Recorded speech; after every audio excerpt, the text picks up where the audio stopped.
को। श्री जी ने और वृंदावन की गोपियों ने हमको बड़ी डांट लगाई कि तुम अपना श्रृंगार करके नहीं आए हैं, रास बिहार में आए हो, अच्छे से सज धज के आया करो। इसलिए जितने पुष्प आते हैं सारे पुष्प ठाकुर जी को धारण कराए जाते हैं। क्यों? क्योंकि शयन होते ही श्री जगन्नाथ जी वृंदावन पहुंच जाते हैं और वहां रास बिहार करते हैं। वृंदावन सत्य है। द्वारिकाधीश कपाट बंद होते ही द्वारिका में द्वारिकाधीश का भीतर बैठे नहीं, सीधे वृंदावन पहुंचते हैं। अच्छा देखो, इसको घटित कैसे करोगे? मेरे मन का भाव है, कहीं लिखा भाव नहीं है। वृंदावन में महारास होता है और महारास का मतलब है जितनी गोपी उतने कृष्ण। तो वृंदावन के ले लो राधा रमण जी, वृंदावन में बिहारी जी, वृंदावन में राधा वल्लभ जी, वृंदावन में गोपीनाथ जी, मदन मोहन जी, दामोदर जी आदि आदि, फिर भी लाखों गोपियों की, करोड़ों गोपियों की पूर्ति तो होगी नहीं। इतनी सारी गोपियां हैं तो उनकी पूर्ति कैसी होगी? तो श्री पंडरीनाथ भगवान भी पहुंच जाते हैं, श्री जगन्नाथ भगवान भी पहुंच जाते हैं, श्री द्वारिकाधीश भी पहुंच जाते हैं, श्री बद्रीनाथ भी पहुंच, जितने भी श्री कृष्ण के, श्रीमन नारायण के पूरे भारतवर्ष में जहां कहीं भी ठाकुर जी के देवस्थान हैं, शयन होते ही ठाकुर जी वृंदावन पहुंच जाते हैं और वहां पर रास विहार करते हैं। अनेक रूप से ठाकुर जी रास कर रहे हैं। तो वृंदावन सत्य है, वृंदावन सत्य है। और उस सत्य वृंदावन में चैतन्य कौन है? वृंदावन में चैतन्य वहां की श्री यमुना जी है। वो चैतन्य है, वो अचल नहीं है, चलती हुई दिख रही है। वो बात अलग है कि आज दूषित हमने बहुत कर दी, पर वो चैतन्य है। ब्रजवासी ये चैतन्य है। ब्रजवासियों को कभी कभी अगर कोई ब्रजवासी मिल जाए ना, तो कभी कभी उसको श्री कृष्ण मान करके ही उसके चरण स्पर्श कर लेने चाहिए या उसको हृदय से लगा लेना चाहिए। वो चैतन्य है। वृंदावन में जन्म लेने वाले, वृंदावन में विचरण करने वाले वहां के ब्रजवासी, ये सब चैतन्य स्वरूप हैं ठाकुर जी के। उनके दुर्गुणों को मत देखो, उनकी दूषित अवस्था, उनकी वचन बोली को मत देखो। वो श्री कृष्ण ही हैं। क्षण भर के लिए अपने चित्त में ये भाव लाकर के उनका दर्शन करो। इस प्रकार से यदि ब्रजवासियों को देखना प्रारंभ कर दिया जाए कि सब श्री कृष्ण हैं, ये सब चैतन्य श्री कृष्ण के स्वरूप हैं, निश्चित उन घूमते फिरते ब्रजवासियों में आज नहीं तो कल, कल नहीं तो महीने बाद, नहीं तो वर्ष बाद, कभी तो साक्षात त्रिभंग लली श्री कृष्ण के दर्शन हो जाएंगे। सत्य श्री वृंदावन, चैतन्य वहां के ब्रजवासी, वहां की यमुना जी, ये चैतन्य है, चैतन्य श्री कृष्ण है। और वृंदावन में आनंद कौन है? रसिक जनन के मध्य में बैठ करके जब भगवत चर्चा गुणानुवाद सुनकर के चित्त में जो स्फूर्ति स्फुटित होती है, जो प्रस्फुटित होती है स्फूर्ति, वही आनंद है। सच्चिदानंद रूपाय। वृंदावन चले गए तो स्थूल श्री कृष्ण से मिल लिए, वृंदावन जाकर के ब्रजवासियों से मिल लिए तो समझो चैतन्य श्री कृष्ण से मिल लिए। और वृंदावन जाकर के वहां के भगवत रसिक जनों के मुख से यदि वृंदावन के गुणानुवाद यश कीर्ति का श्रवण कर लिया और उसको श्रवण करके चित्त में एक स्फूर्ति हो गई, एक रोमांच सा होने लगा, तो समझ लो आपके चित्त में आनंद श्री कृष्ण प्रकट हो गए। सच्चिदानंद रूपाय। श्री कृष्ण के ही तीन रूप है। ये ऐसा भाव एक ब्रजवासी को प्रणाम किया तब उन्होंने ये दिया, सच्चिदानंद रूपाय। भगवान के तीन रूप हैं, सत्य, चैतन्य और आनंद। श्री दत्त भगवान के भी जो दर्शन हो रहे तीन रूप हैं, यह भी सत्य, चित्त और आनंद हैं। सच्चिदानंद रूपाय। क्या करते हैं ठाकुर जी? बोले विश्वोत्पत्त्यादि हेतवे, विश्व की उत्पत्ति करना, पालन करना और उसका संहार करना, ये ठाकुर जी के तीन काम हैं। तापत्रय विनाशाय, तीन तापों का विनाश करने वाले ऐसे श्री कृष्णाय वयम नमः। ऐसे श्री कृष्ण को हम बारंबार प्रणाम करते हैं, उनको बारंबार वंदन करते हैं। नैमिषारण्य क्षेत्र में 88,000 सोनकादि ऋषि बैठे हैं। सूत जी महाराज से उन्होंने मानव कल्याण के लिए प्रश्न किया। श्रेयसाम यद भवेत श्रेय पावनानाम च पावनम कृष्ण प्राप्तिकरम सस्वत साधनम तद्वदाधुना। बंधुओं, बहुत ध्यान से सुनिए। कभी कोई वैष्णव मिले, कभी कोई संत मिले, कभी कोई श्रेष्ठ जन मिले, सदा उनसे वैष्णव का एक ही प्रश्न होना चाहिए, कृष्ण प्राप्ति करम शाश्वत साधनम तद्वदाधुना। श्री कृष्ण को हम कैसे प्राप्त कर पाएंगे, कृपा करके हमें ये बतलाओ। बंधुओं, एक विषय महाराज जी मन में चित्त में कभी कभी उठता है।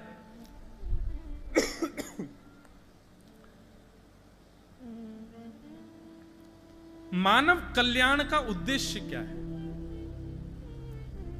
कभी स्वयं से प्रश्न कीजिए कि मानव कल्याण कैसे होगा, मानव कल्याण है क्या, किस चीज में मानव कल्याण। कई लोग धनवान होने को कल्याण समझते हैं अपना, कई लोग ऐश्वर्यवान यशवान कीर्तिवान होने को ही अपना कल्याण समझते हैं। अच्छी डिग्रीज मिल जाना, बहुत नॉलेजेबल हो जाना, बहुत सारे लोगों से संपर्क होना, राजनेताओं से उठक बैठक होना, कई लोग अपने लिए अलग अलग कल्याण का विषय समझते हैं। जो चाहते हैं वो मिल जाना, इसको कल्याण का साधन समझ लेते हैं। पर वास्तविक में मूल साधन एक वैष्णव के लिए, एक भक्त के लिए उसके कल्याण का साधन क्या है? उसको कृष्ण प्रिय लगने लग जाएं, ये नहीं। कृष्ण को वो प्रिय लगने लग जाए, ये उसके कल्याण का साधन है। हमारा कथा सुनना, हमारा जप करना, हमारा नियम करना, हमारा साधना करना, गंगा स्नान करना, त्रिकाल संध्या करना, हमारे जो कुछ भी नियम हैं, हमारे जो कुछ भी साधन हैं, सब साधनों से एक वस्तु की प्राप्ति, एक भाव की प्राप्ति कि कृष्ण हमको प्रिय लगे। नहीं, कृष्ण सबको प्रिय लगते हैं। राम जी सुरपनखा को भी प्रिय लग गए थे। सुरपनखा राम जी से ब्याह करने चली गई, इसका मतलब राम जी उसको प्रिय लगे। तो राम जी आपको प्रिय लग जाए, कृष्ण आपको प्रिय लग जाए, ये कोई बड़ी बात नहीं है, वो लग जाएंगे प्रिय आपको। हमारा कल्याण उसमें, हमारी साधना का कल्याण, हमारे जप नियम तप सबका कल्याण उसमें कि हमारे समस्त साधनों से कृष्ण को हम प्रिय लगे, हम उनके प्रिय बने। अब तो कुछ दिनों से हम इसी भाव से ही कथा करते हैं कि बस कृष्ण प्रिय बनना है, वो प्रिय लग जाए, वो कोई बड़ी बात नहीं है। किसी के चित्त में भक्ति प्रकट हो जाए, आजकल सबके चित्त में आ जाती है भक्ति, कोई बड़ी बात नहीं है। भक्ति चित्त में आना बड़ी बात नहीं है, तुम्हारा सुमिरन ठाकुर जी के चित्त में आना, ये हमारे कल्याण का साधन।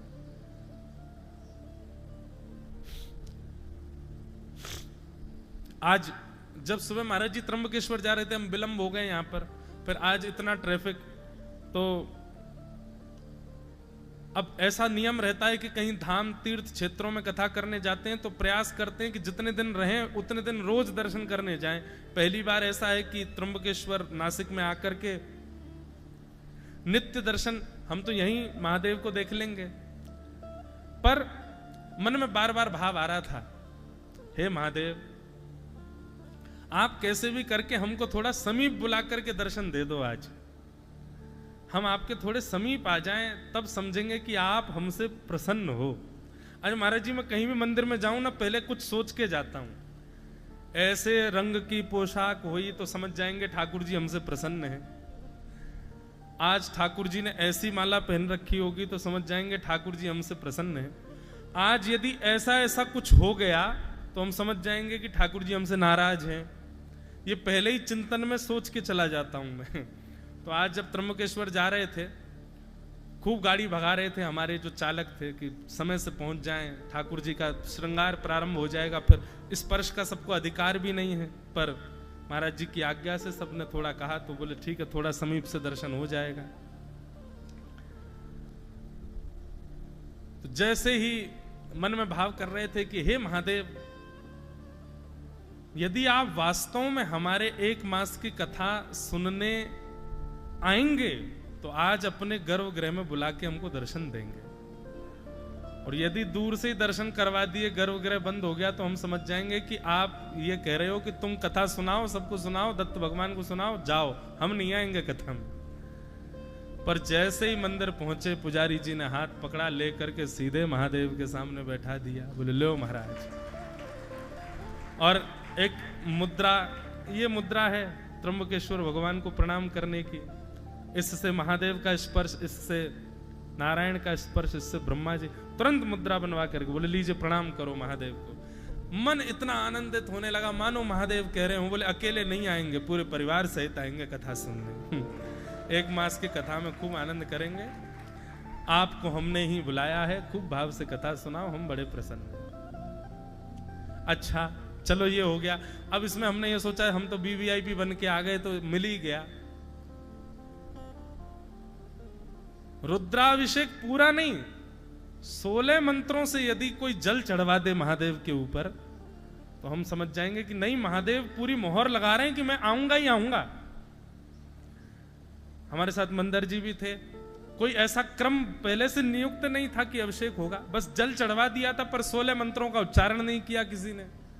अब जैसे दर्शन करके हम बाहर आ गए, हमने कही नहीं, महादेव ने कह दिया, बोले बस अब इतने में ही भूल जाओ तुम कि हमने तुमको बुला लिया है, अब अभिषेक वगैरह तो नहीं होगा। पर जैसे ही बाहर गए तो बाहर महाराज जी के कृपा पात्र एक पंडित जी वो आके बोले महाराज जी आप आसन पर बैठ जाओ, हम यहीं रुद्राष्टाध्याय का पाठ कर देते हैं, आप जल का स्पर्श कर दो, और रुद्राष्टाध्याय संपूर्ण पाठ करके हम आपके हाथ से छुआ जल ले जा करके त्र्यंबकेश्वर भगवान का अभिषेक कर देंगे। दूसरे भाव की पूर्णता 15 सेकंड नहीं हुए, उतने में तो पूर्ण हो गई।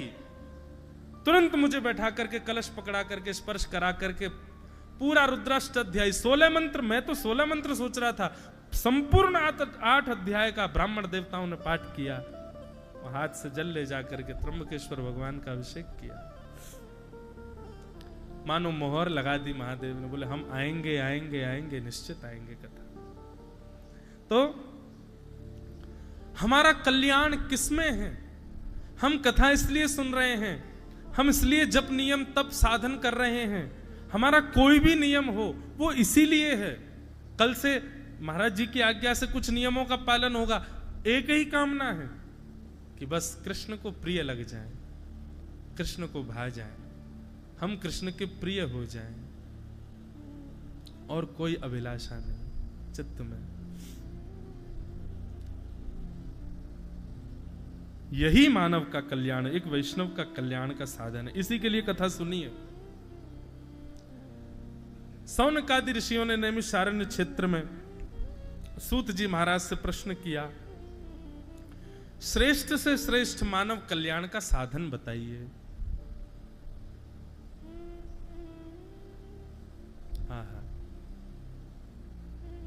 आप जिस भूमि पर बैठे हैं, ऐसे महाराष्ट्र की भूमि पर श्री नामदेव जी महाराज, संत श्री तुकाराम जी महाराज, श्री एकनाथ जी महाराज, श्री ज्ञानेश्वर जी महाराज, श्री जनाबाई, कैसे कैसे भक्त हुए इस भूमि पर। इनको कृष्ण प्रिय थे, इनको पंडरीनाथ प्रिय थे? नहीं, पंडरीनाथ को ये प्रिय थे। नामदेव जी, तुकाराम जी, ज्ञानेश्वर जी, जनाबाई, इन सबको ठाकुर जी प्रिय थे, ये बात नहीं है। ये ठाकुर जी के भक्त थे, यह भी बात नहीं है। ये ठाकुर जी को प्रिय थे और ठाकुर जी इनके भक्त थे, ये बात है। हमारे उत्तर भारत के एक संत की कहावत है, कितना भजन करो? बोले इतना भजन करो कि मेरा सुमिरन हरि करे। मैं हरि का सुमिरन करूं नहीं, मेरा सुमिरन हरि करें, मैं पावा विश्राम। ठाकुर जी मुझे याद करें, इसमें हमारा कल्याण। जनाबाई की इतनी चर्चा सुनी कबीरदास जी ने।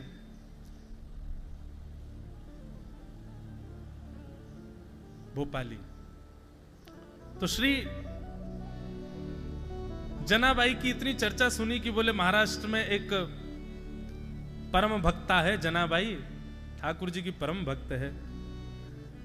श्री कबीरदास जी उनका दर्शन करने के लिए आए और जैसे ही दर्शन करने के लिए पहुंचे, पूछते पूछते जनाबाई कहाँ है, जनाबाई कहाँ है, उनको प्रणाम करना है। किसी ने मार्ग बता दिया, वहां चले जाओ, उधर बैठी हैं।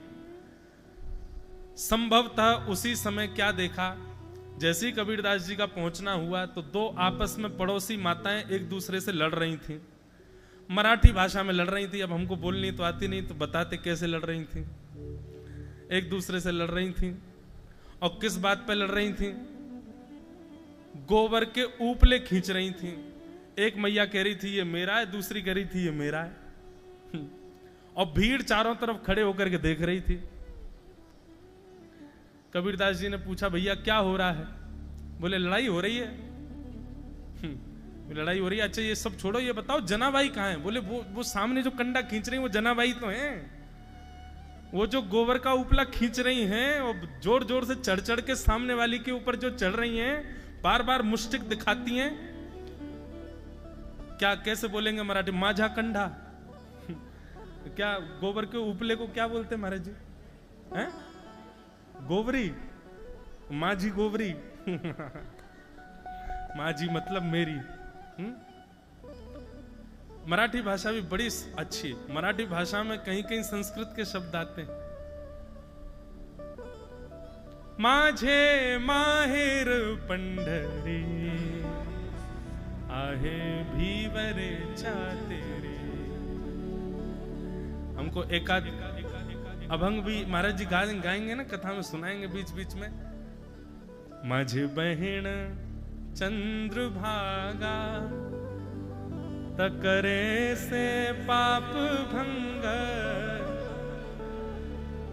माझे माहिर पंढरी आहे भीवरे छाते। श्री एकनाथ जी महाराज का पद। एकनाथ जी कहते हैं बाप आणी माझे विठ्ठले रखुमाई। एकनाथ जी से किसी ने पूछा आपका परिवार कहाँ है, तो अपने परिवार का वर्णन कर रहे हैं। यहां महाराष्ट्र के भक्तों के भाव इतने सुंदर हैं कि क्या बताएं। एकनाथ जी कहते हैं मेरे माता पिता कौन है? बोले विठ्ठले रखुमाई। विठ्ठल और श्री रुक्मणी जी मेरे माता पिता हैं।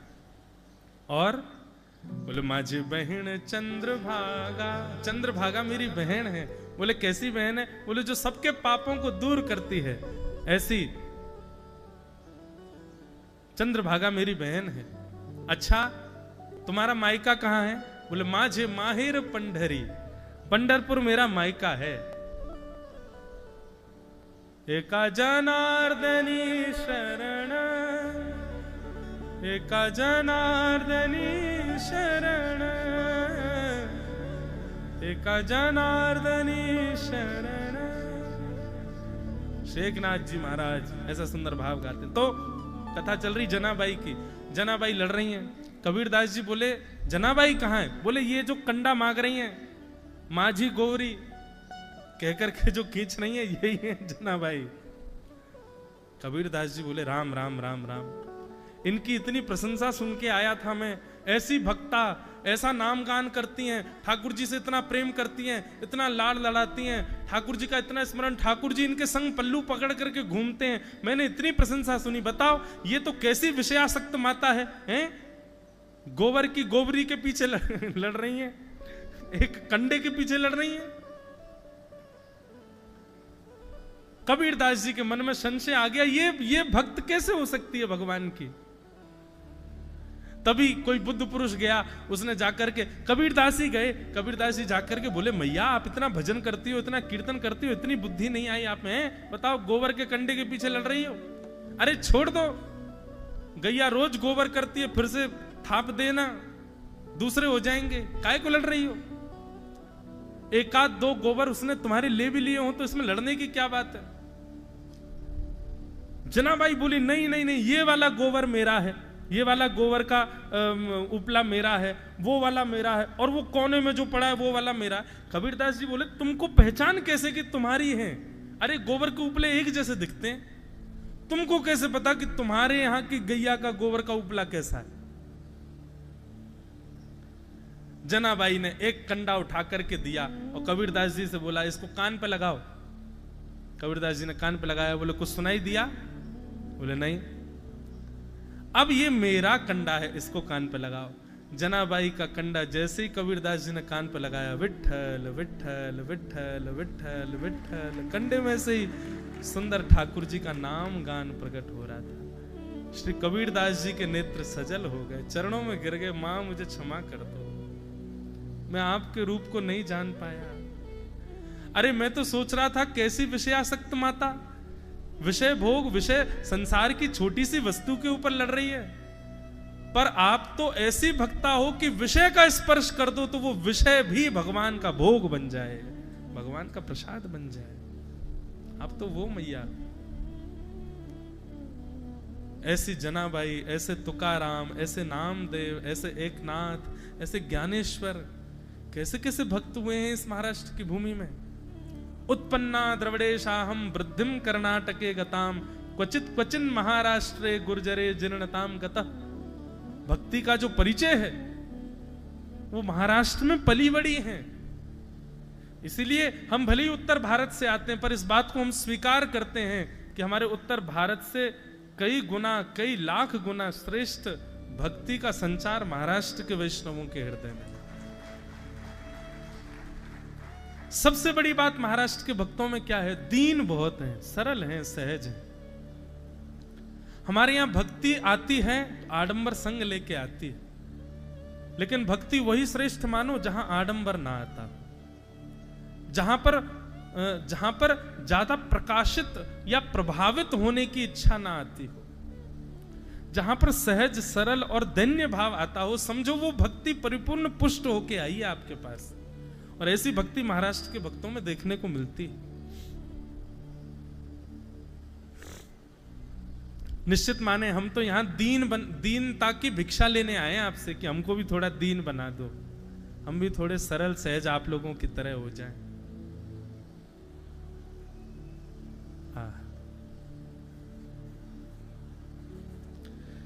ऐसी तो क्या विषय चल रहा था? मानव का कल्याण किसमें? उसको ठाकुर जी प्रिय लगे इसमें नहीं, ठाकुर जी को वो प्रिय लगे उसमें। ये जितने भक्तों की चर्चा हम सुनते हैं, इनको ठाकुर जी प्रिय नहीं है, ठाकुर जी को ये प्रिय हैं। इसलिए भैया अपने जप, नियम, साधन, तप, व्रत, अनुष्ठान, कथा, सबके पीछे एक ही उद्देश्य रखो, हम ऐसे बने कि हम ठाकुर जी को प्रिय लगे, हम ठाकुर जी के प्रिय बने। सब सौनकादि ऋषियों ने पूछा कि महाराज मानव कल्याण का साधन बताइए। तब यहां सूत जी महाराज कहना प्रारंभ करते हैं, काल व्याल मुखग्रास त्रास निर्णास हेतवे श्रीमद्भागवतम शास्त्रम कलौ कीरेण भाषितम। भैया श्रीमद् भागवत शास्त्र यदि इसका परिपूर्ण भक्तिभाव से प्रेम युक्त होकर के यदि कोई अनुसंधान करे, इसका श्रवण लाभ प्राप्त करे, तो इस कलिकाल में भी भगवत प्राप्ति संभव है। सौनकादि ऋषियों ने पूछा, महाराज जी भागवत का थोड़ा महात्म तो सुनाइए, ये भागवत जी की कथा है क्या, किसने किसको सुनाई, कैसे सुनी जाती है, इसके बारे में थोड़ा विस्तृत जानकारी दीजिए। तब यहां पर सूत जी महाराज कथा सुनाते हैं कि एक बार की बात है, नारद जी महाराज बद्रीनाथ गए। बद्रीनाथ में उनको सनक सनंदन सनातन सनत कुमार मिले। आपने दर्शन किए, आज महाराज जी ने मुझे दर्शन कराए। मंदिर के श्री दत्त भगवान के दाहिने भाग में ही ना सनक सनंदन सनातन सनत कुमार। एक प्रकार से आप ऐसा कह दें तो कोई अतिशयोक्ति नहीं। अभी मंदिर पूर्ण तो बना नहीं, जितना बन गया है उतने में भी आपको भागवत का दर्शन होगा, प्रत्यक्ष स्थूल भागवत जी। सनकादि ऋषि, नारद जी एवं महाराष्ट्र के समस्त भक्त सबके दर्शन थे। और सबसे बड़ी बात, मैंने अधिकतर मंदिरों के दोनों तरफ मुख्य द्वार पर जय विजय को देखा, लेकिन श्री दत्त भगवान के द्वार पर प्रहलाद और श्री ध्रुव जी महाराज खड़े हाथ जोड़ करके, छोटे छोटे से। कितना सुंदर दर्शन। ऐसा कह दूं तो कोई अतिशयोक्ति नहीं, ये साक्षात श्रीमद् भागवत जी को ही स्थूल रूप में बनाया जा रहा है। मंदिर का दर्शन चारों तरफ घूम के कर लिया जाए, यहां पर अंकित उन चित्रावली और उन रूपों का दर्शन कर लिया जाए तो समझ लो आपने भागवत जी के दर्शन कर लिए। अब जाइएगा, करिएगा, द्वार के दोनों तरफ ध्रुव और प्रहलाद, द्वार के दाहिने तरफ यहां से जाएंगे तो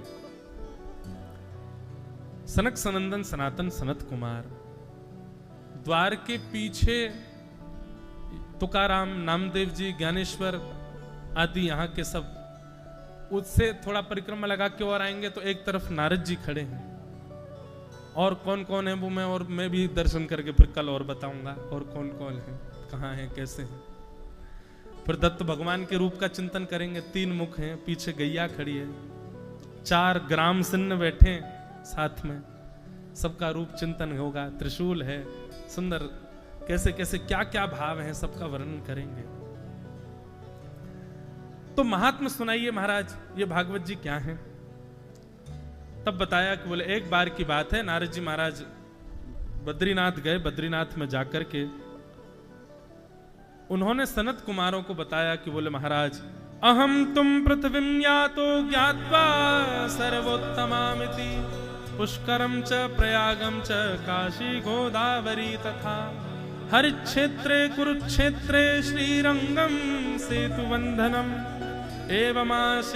एवमादिषु तीर्थेषु भ्रममाण इतस्ततः नापश्यं कुत्र शर्म मनस्संतोषकारकं कलीना धर्ममित्रेण धरेयं बाधिताधुना। नारद जी महाराज कह रहे हैं, बोले भैया मैंने सब जगह भ्रमण कर लिया। यहां पर तीर्थ क्षेत्रों का नाम ले रहे हैं नारद जी। अब किसी ने मुझसे प्रश्न किया था, बोले नारद जी ने तीर्थ क्षेत्रों के नाम क्यों ले लिए, नारद जी बंबई क्यों नहीं गए, दिल्ली क्यों नहीं गए, कलकत्ता क्यों नहीं गए। यहां पर लिखा हरिक्षेत्रे कुरुक्षेत्रे श्रीरंगम सेतुबंधनम और पुष्करम च प्रयागम च काशी गोदावरी। गोदावरी माने यही स्थान, नासिक, त्र्यंबकेश्वर, इन सब जगहों के नाम लेकर के और फिर बाद में कहते हैं मेरे मन को संतोष नहीं मिला। नारद जी शहरों में नहीं गए, तीर्थ क्षेत्रों में जाकर के कह रहे हैं मन को संतोष नहीं मिला। नारद जी कह रहे हैं भैया बस इतना समझ लो, जो तीर्थ क्षेत्र मन को सुख देने वाले हैं वहां जाने पर जब मन असंतुष्ट हो रहा है तो बड़े बड़े शहरों की तो हालत ही क्या होगी। जब तीर्थ क्षेत्रों में जाकर के मेरी ये स्थिति हो गई तो बड़े बड़े शहरों में तो पाप किस स्थिति में पहुंच चुका होगा उसकी तो पूछो ही मत। कहीं ना कहीं आपको ये बात स्वीकार करनी पड़ेगी कि बड़े नगरों से अधिक तपबल और वायुमंडल पवित्र इन तीर्थ क्षेत्रों की, इसलिए यहां आकर के जो व्रत करोगे वो आप घर पे करने से नहीं मिलेगा उसका फल। यहां का व्रत नियम एक अलग आभा, प्रभा और ओजता को लेकर के रहेगा। नारद जी महाराज बोले भैया कलयुग ने सबको अपना मित्र बना लिया है, कलयुग सबके ऊपर सवार हो गया है। आदि आदि कलयुग का वर्णन करते हुए नारद जी बोले मैं घूमता घूमता जैसे ही वृंदावन गया, वृंदावन में मैंने क्या देखा, एक युवती परम सुंदरी बैठी है और उसकी गोद में 2 वृद्ध लेटे हैं। उस युवती ने मुझे तुरंत रोका और रोक करके कहा भो भो साधो क्षणम तिष्ठत मच्चिंतामपि नाशय दर्शनम तव लोकस्य। हे साधु आप रुकिए, मेरी चिंता का विनाश करिए। मैंने पूछा हे सुंदरी तुम कौन हो, रो क्यों रही हो, तुम्हारी गोद में 2 वृद्ध क्यों हैं। तब उस सुंदरी ने अपना परिचय देते हुए कहा अहम भक्ति ख्याता इमो में तनयो मतौ ज्ञान वैराग्य नामानो काल योगेन जर्जरो। मैं भक्ति हूं और ये दोनों मेरे पुत्र हैं ज्ञान और वैराग्य।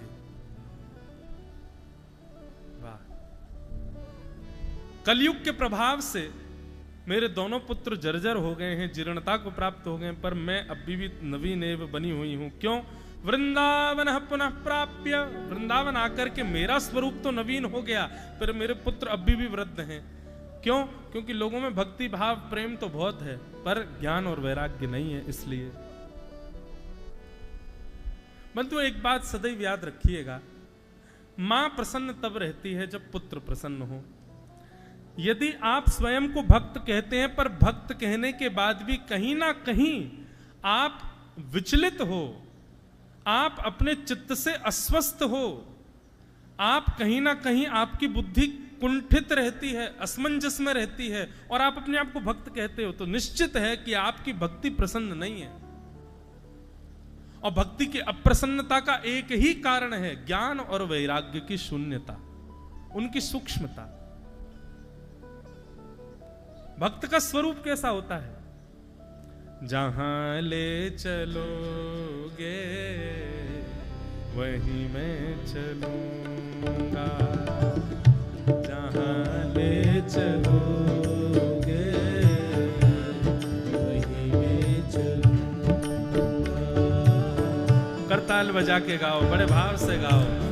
जहां ले चलोगे वहीं मैं चलूंगा, जहां ले चलोगे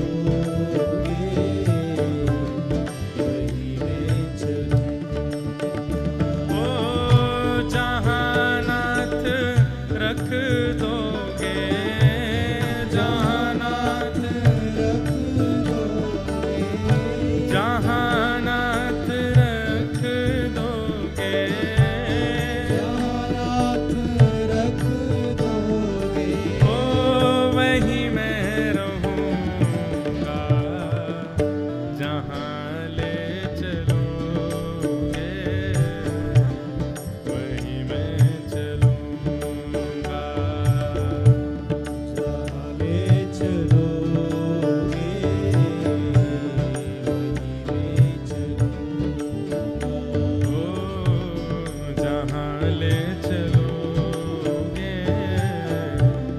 वहीं मैं चलूंगा, जहां ले चलोगे वहीं मैं चलूंगा। श्री पंडरीनाथ भगवान की जय हो।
मुझे जो भी कहना है, मुझे जो भी कहना है, हाँ मुझे जो भी कहना है, जो भी कहना मैं तुमसे कहूँगा, जहाँ ले चलोगे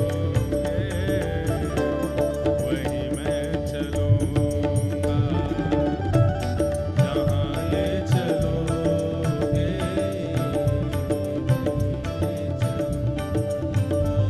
ओ जहाँ नाथ रख दोगे, हाँ जहाँ नाथ रख दोगे,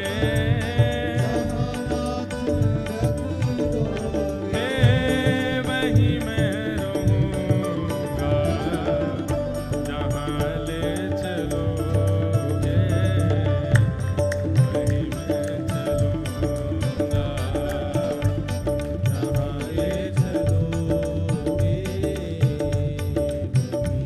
गाँव भाव से हे दिगंबरा दिगंबरा श्रीपाद वल्लभ दिगंबरा, हे दिगंबरा दिगंबरा श्रीपाद वल्लभ दिगंबरा, हे दिगंबरा दिगंबरा श्रीपाद वल्लभ दिगंबरा, दिगंबरा दिगंबरा श्रीपाद वल्लभ दिगंबरा, आपसे दिगंबरा दिगंबरा श्रीपाद वल्लभ दिगंबरा,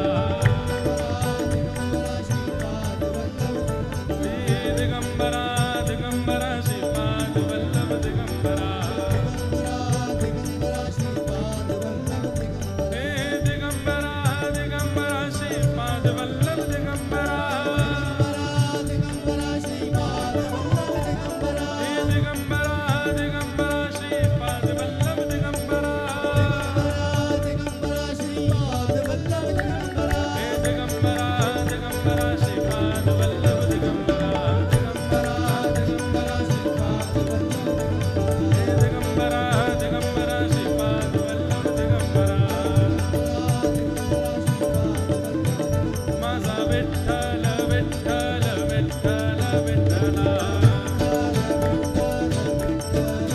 माझा विठ्ठल विठ्ठल विठ्ठल विठ्ठला, माझा विठ्ठल विठ्ठल विठ्ठल विठ्ठला, माझा विठ्ठल विठ्ठल विठ्ठल विठ्ठला, माझा विठ्ठल विठ्ठल विठ्ठल विठ्ठला, माझा विठ्ठल विठ्ठल विठ्ठल विठ्ठला, माझा विठ्ठल विठ्ठल विठ्ठल विठ्ठला, माझा विठ्ठल विठ्ठल विठ्ठल जय जय श्री राम, जय जय श्री राम, जय जय श्री राम।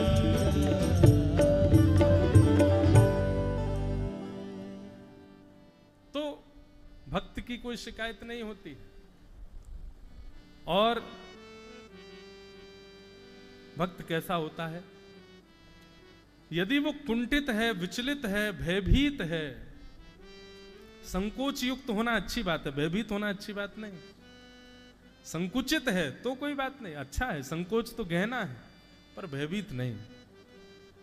यदि वो कुंठित है, विचलित है, असमंजस में है, भयभीत है, तो इसका मतलब उसकी भक्ति जो उसके चित्त में है वो निराश है, और उसकी निराशा का कारण ज्ञान और वैराग्य दोनों वृद्ध हैं। इसलिए बंधुओं, ये कथा सत्संग इसलिए जरूरी है। अब लोगों को लगता है कीर्तन कर लो, नाच लो, गा लो, हो गया। नहीं, उससे काम नहीं चलेगा। भक्ति आप केवल उतने मात्र से नहीं भक्त बन जाओगे। भक्ति के दोनों पुत्र ज्ञान और वैराग्य जब तक युवान चित्त में नहीं होंगे तब तक भक्ति आपको सुख देने वाली नहीं होगी, और आपसे ठाकुर जी को सुख मिले ऐसा भी संभव नहीं हो पाएगा जब तक भक्ति प्रसन्न नहीं होगी। आप फिर कैसी भी सेवा करो ठाकुर जी उसको स्वीकार ही नहीं करेंगे, क्योंकि आपके चित्त की भक्ति प्रसन्न नहीं है। और चित्त की भक्ति प्रसन्न कब होगी? जब ज्ञान और वैराग्य दोनों चित्त में होंगे। अब आप कहोगे महाराज जी ज्ञान वैराग्य कौन है? तो ये तो हम कल 3 बजे से बताएंगे कि ज्ञान वैराग्य कौन है।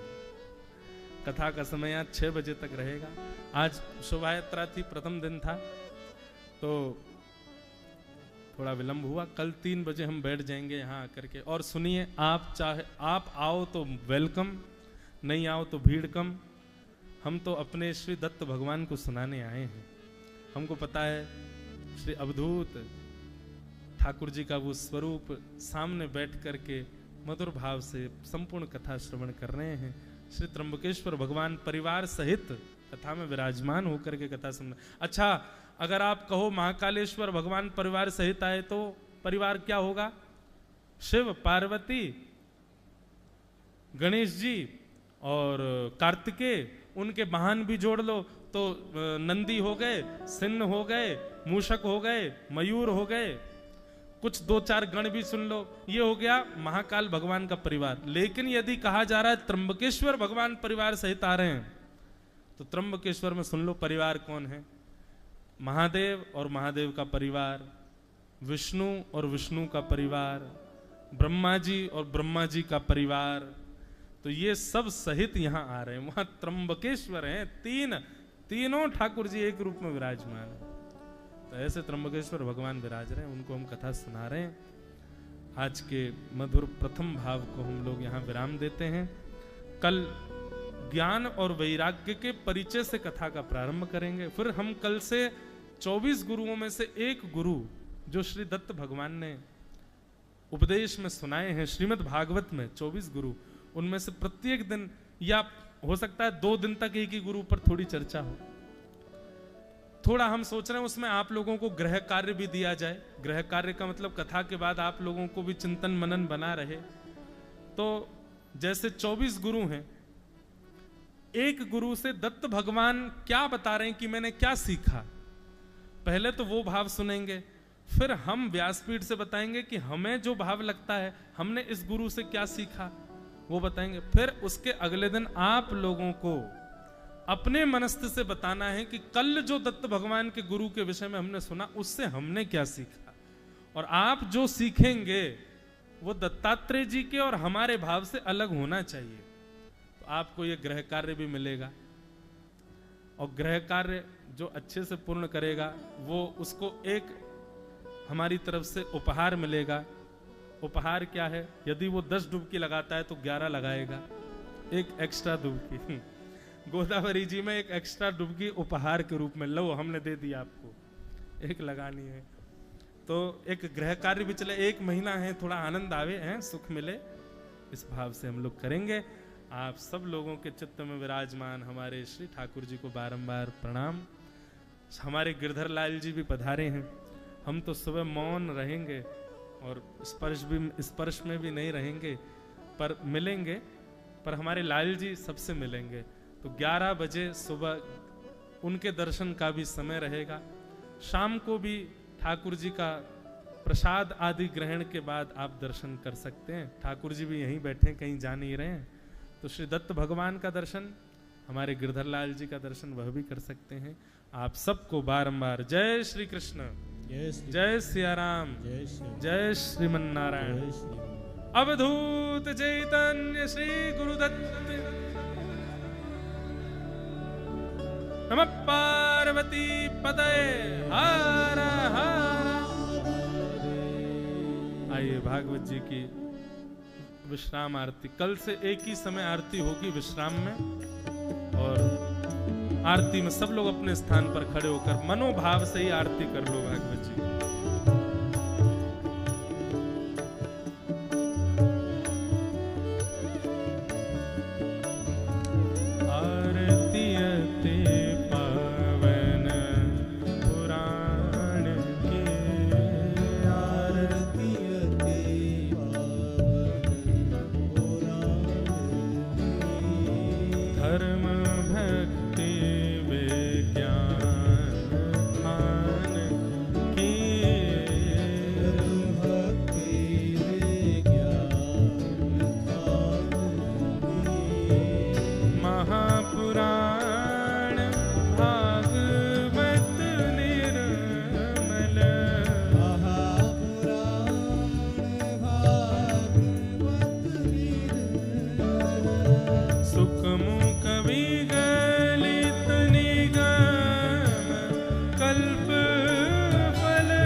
वासिनी